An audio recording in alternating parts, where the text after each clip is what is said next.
What up, guys? Revved Up Garage. Today we're gonna be working on a 2010 Jeep Patriot. I'm gonna be replacing a starter. I heard it's always a fun time on these to replace a starter, but that's what we're gonna be doing today. Follow along, use as entertainment purposes only, or follow it. Up to you. Yeah, get the show on the road. Alright, this is a 2-liter 2010 right there.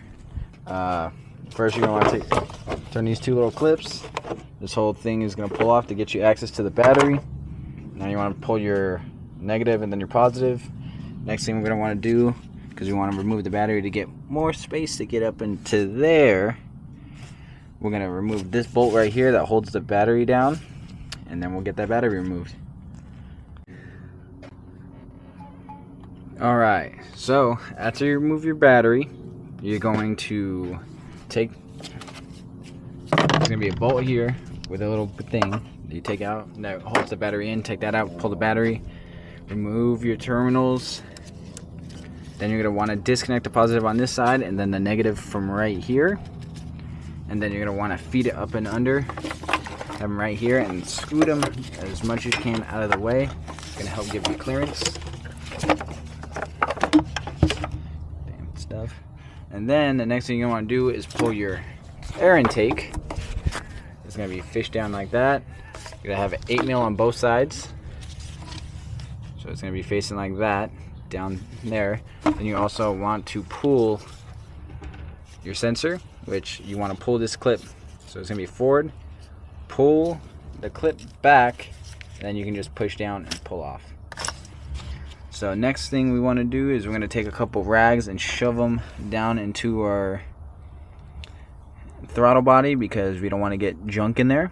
And then the next step is going to be pulling some stuff off so we can get that starter out body, so you won't get any dirt in there.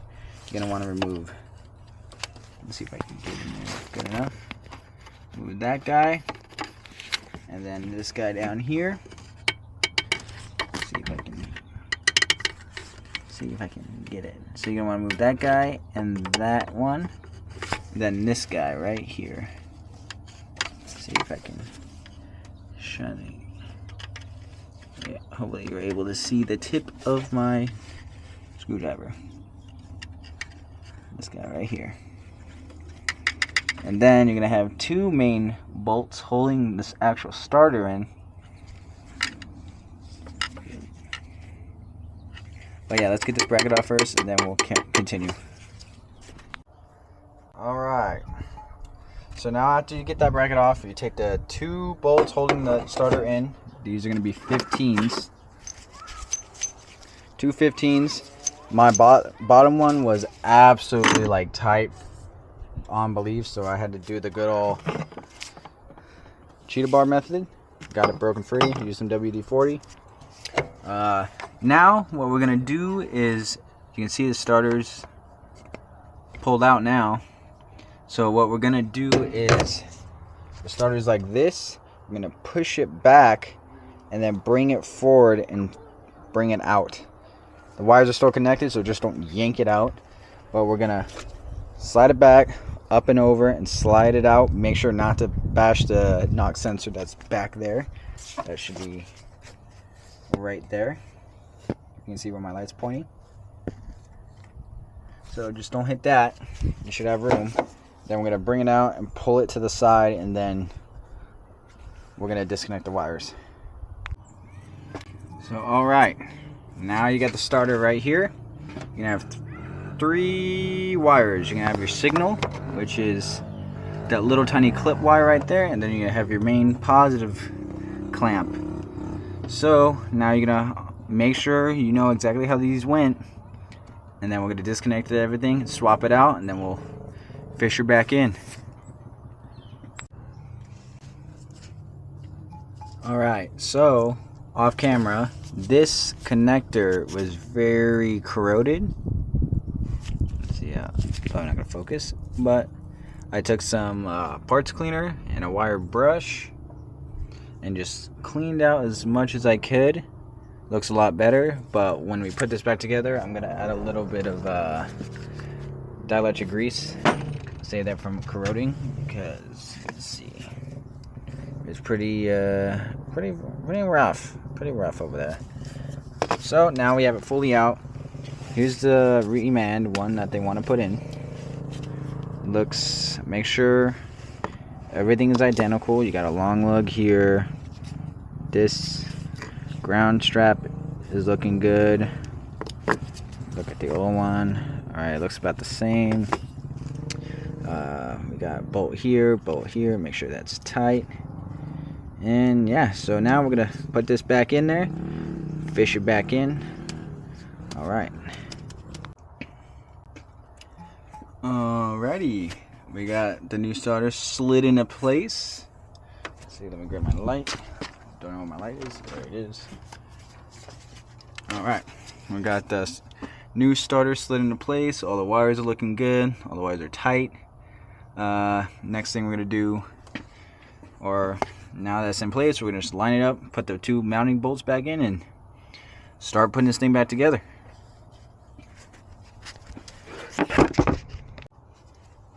Alright, starter's in, the 2 15s are in, everything's tight and snug.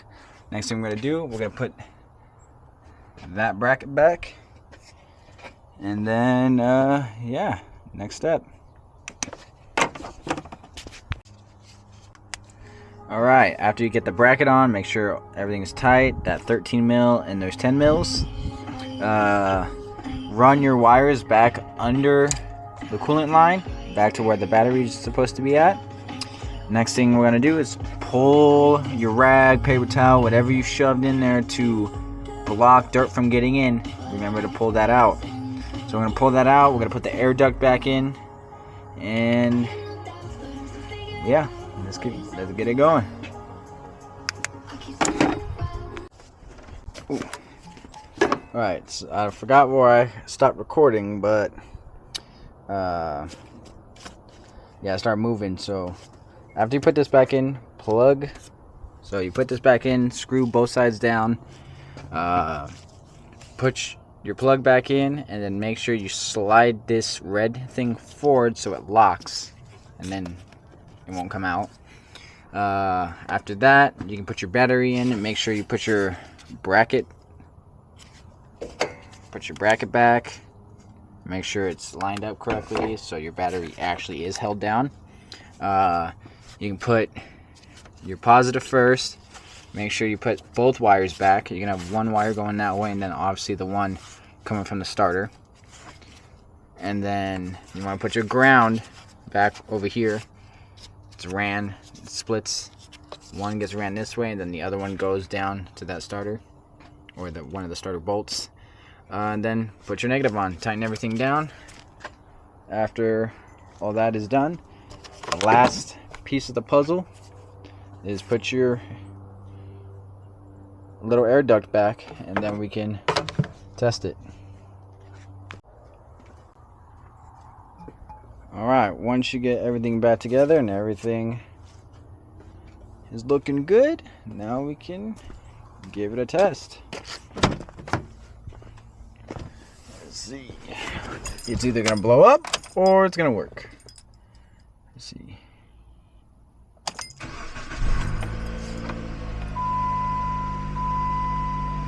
Alright.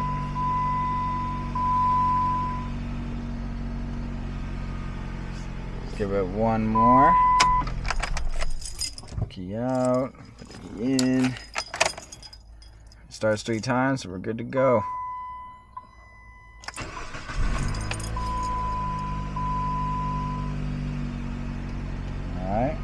Alright, we're good. Alright, one more.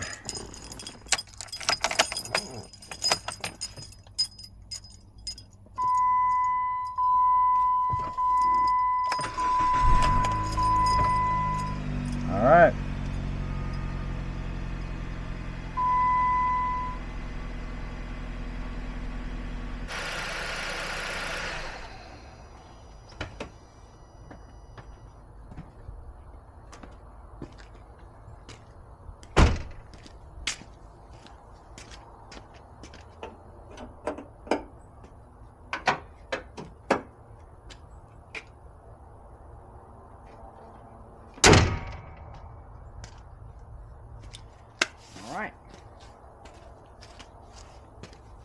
thank you for watching.